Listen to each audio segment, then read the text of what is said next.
Hello, my American Studies 140 students. This is Professor Donald Earl Collins. It is week 16. Courses are essentially over. My course essentially ended on April the 24th.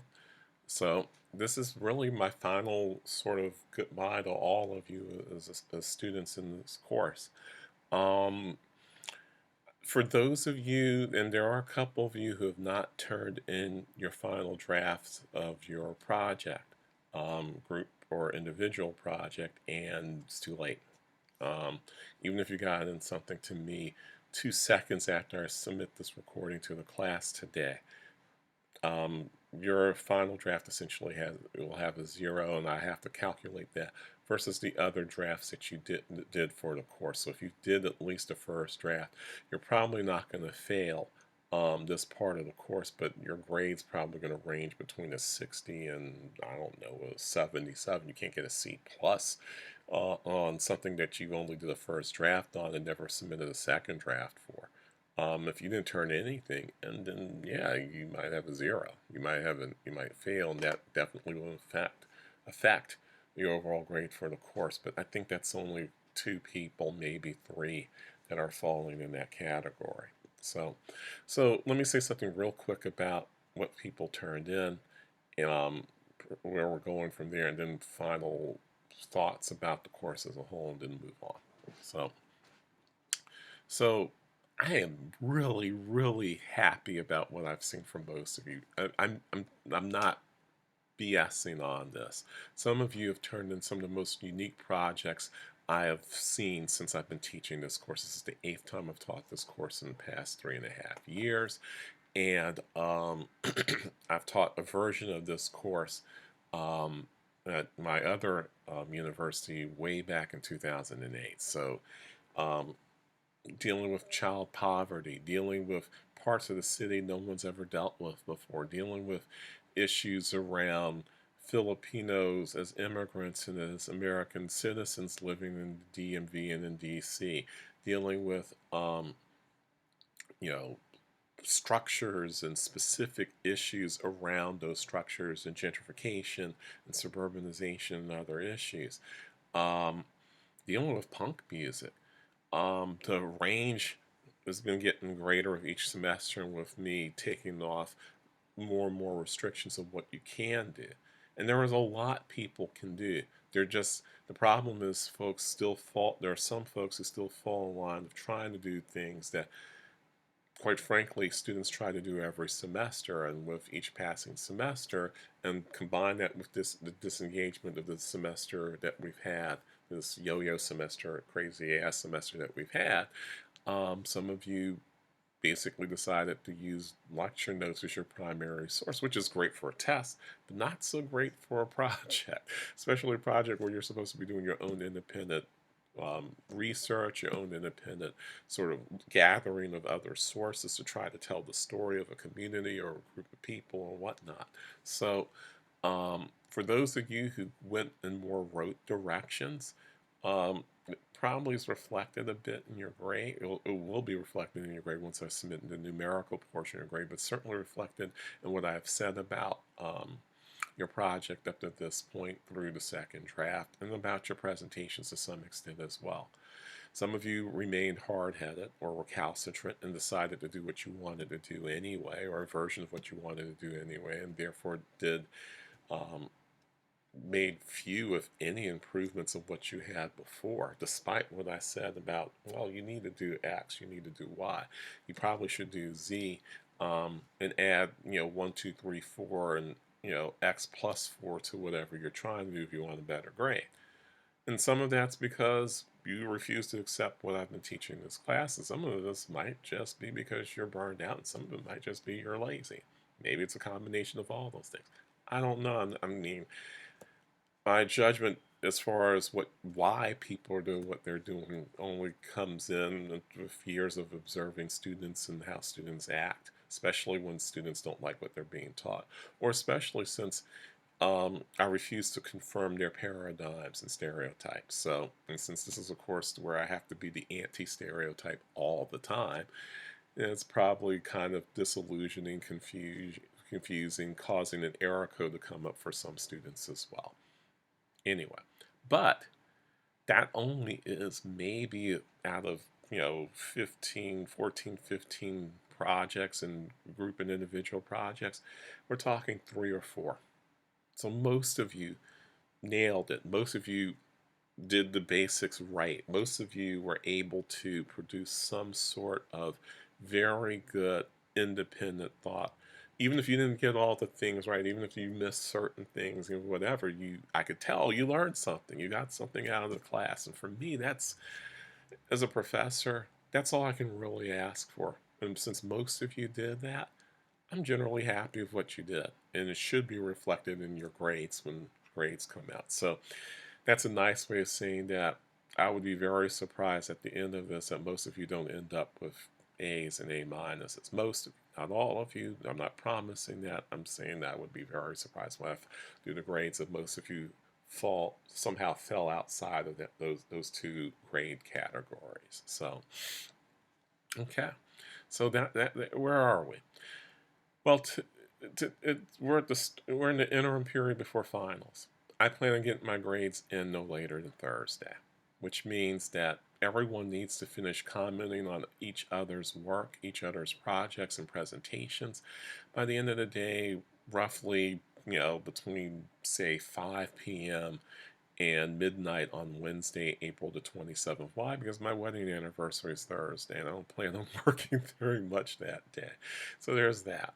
The other reason, more seriously, is so that I can figure out your final discussion grades, because I need that. That would be inputted into your week 13 through 15 grades for the course. And if I don't have those comments, it's hard for me to give you a proper grade for those weeks, right? I mean, I would have to basically do it on the basis of our mini discussion on week 13 and our mini discussion week 14 when we were discussing each other's projects.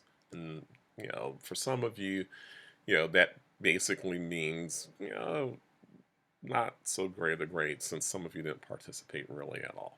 So there's that. So please get those done. That gives you roughly 30 hours from the time I post this video until whenever, until the end of when you can turn stuff in. So if you turn stuff in on the 29th, it'll be too late. If you turn stuff in the afternoon of the 28th, it'll be too late. Turn stuff in on the 30th regarding your comments on someone else's project, it's way too late. So get those in.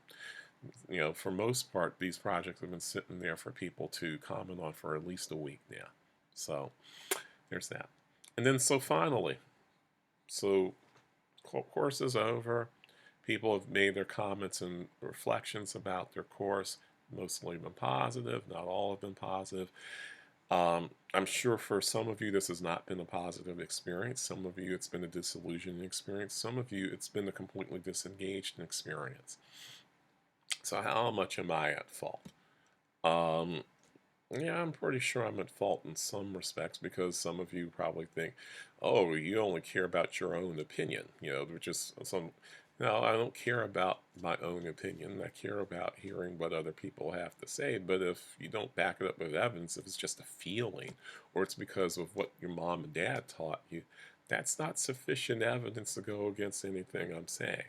So it's not about what I think necessarily. It's about whether you can back up what you think, right? And quite frankly, there have been some of you in this class throughout the semester who've challenged me in terms of, well, not really even my own personal thinking, but literally the thinking of all the people I've used to try to educate you about different issues, whether it be gentrification, food access versus food insecurity versus food desert as terms, the very nature of how systemic racism behaves in a capitalist society,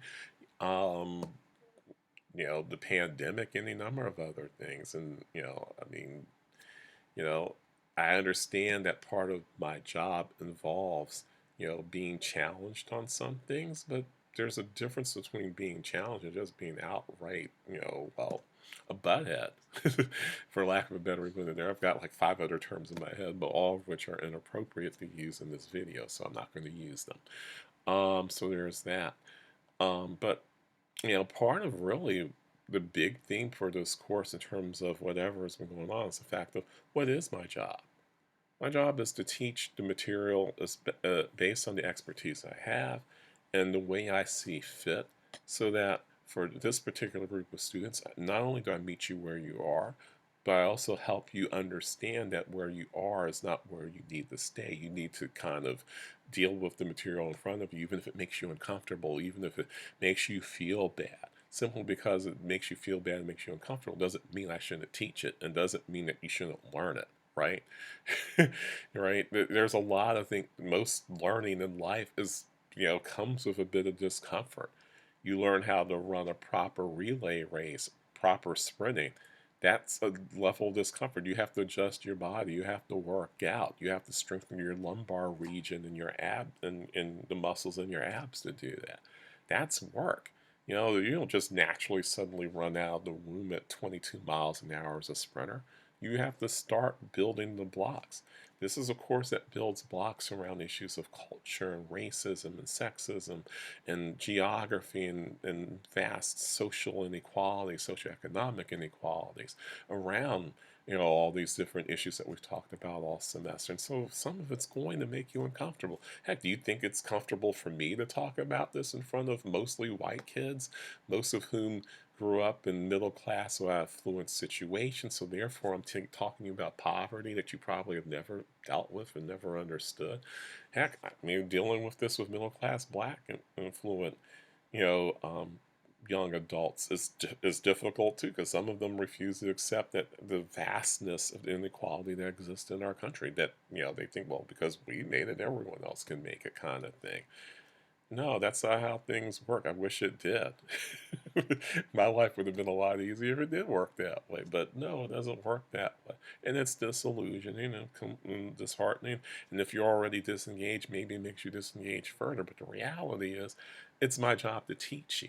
Whether you agree to accept it or not, you should still try to learn it, for no other reason than it's a better way to try to confront the issue. And if you believe that the issue is wrong, come at it with evidence that says why it's wrong, right?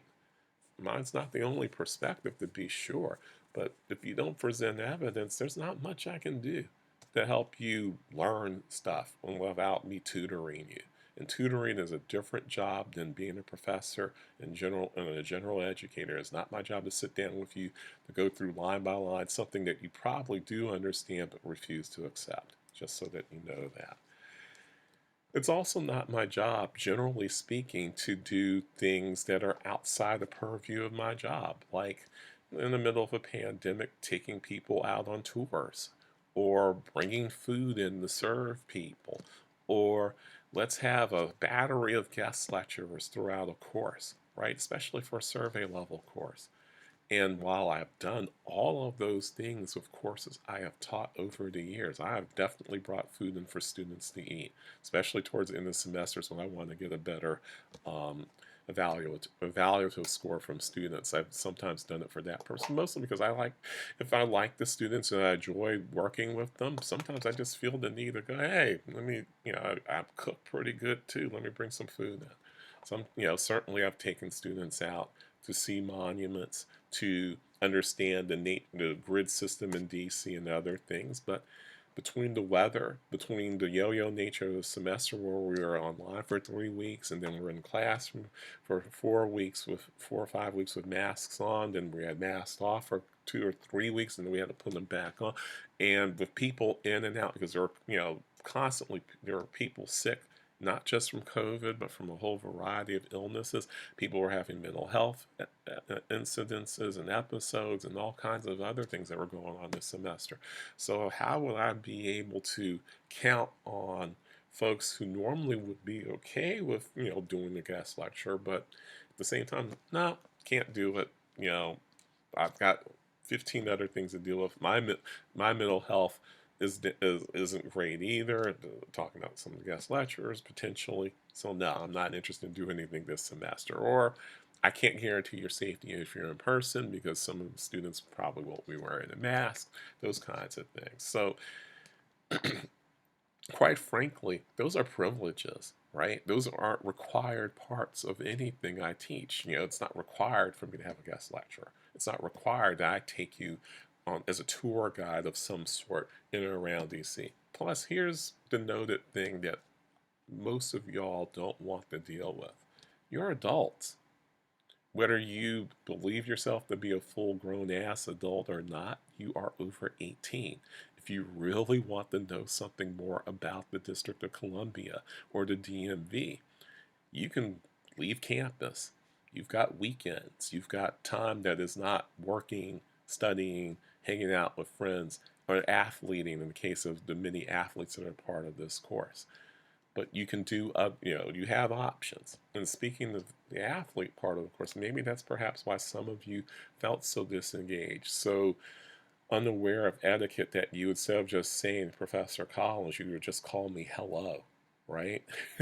I don't understand that. I mean, like, if I call you by your last name properly, the least you can do is say Dr. Collins or Professor Collins, instead of just going hello as if I'm just some, you know, AI program that you spin up whenever you need me to do stuff for you, right? And so I think the pandemic and folks, out of touch with the realities of what's going on outside of the bubble that's AU, whether it's the student athlete bubble that's AU or just a general bubble of being a student at AU, is understand that, while I have a certain degree of what I'm going to do as part of my job, and some things that are optional and some things that I can't do because of the pandemic, the reality is there's a whole nother world going on out here where things have been spinning out of control, some of them, and somewhat strange too.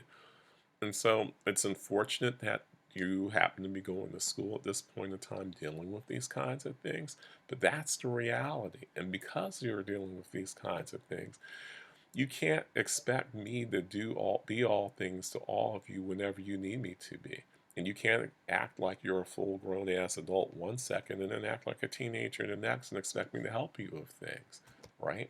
So take it for what you want to take it, right? I don't even, to be honest with you, I don't even deal with my son in that basis. When he starts acting immature, I cut him off. Why? Because he's 18.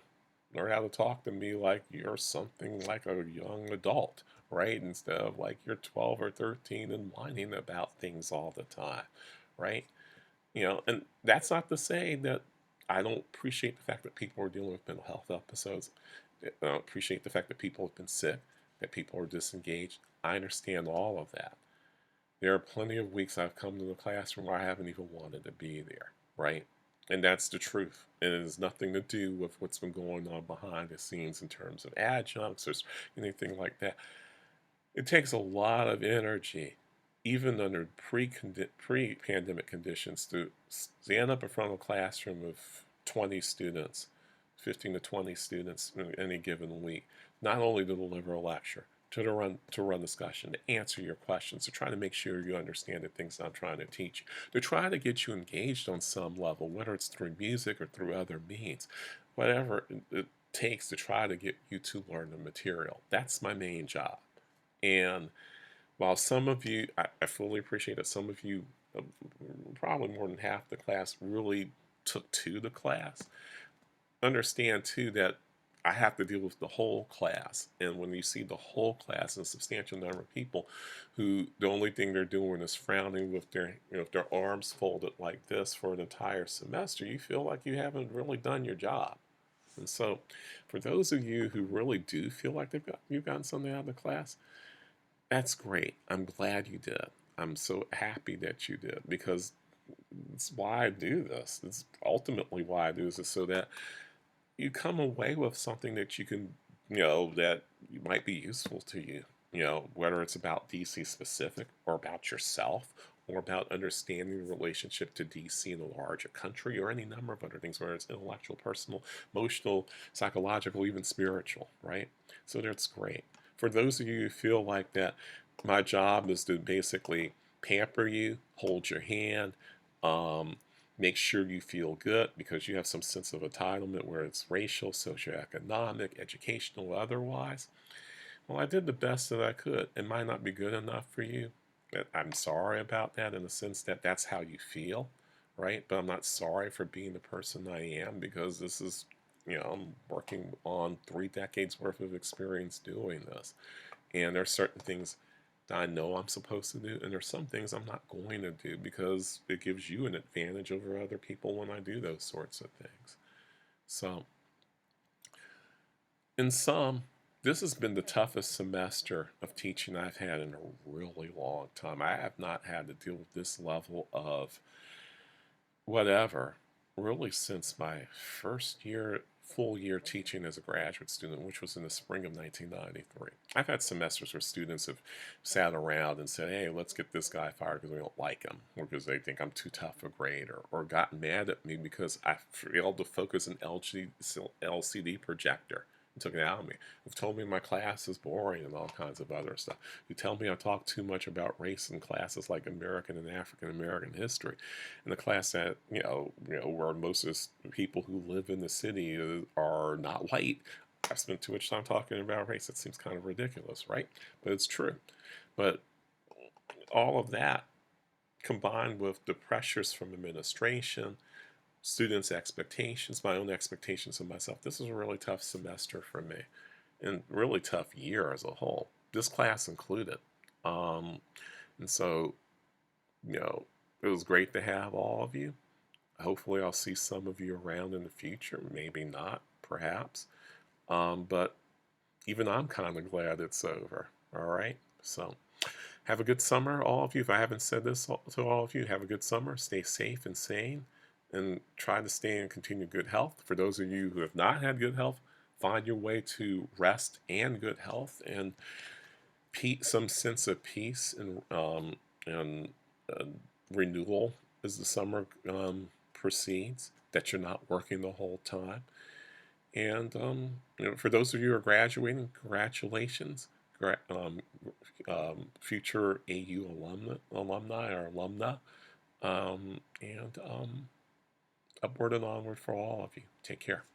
Bye bye.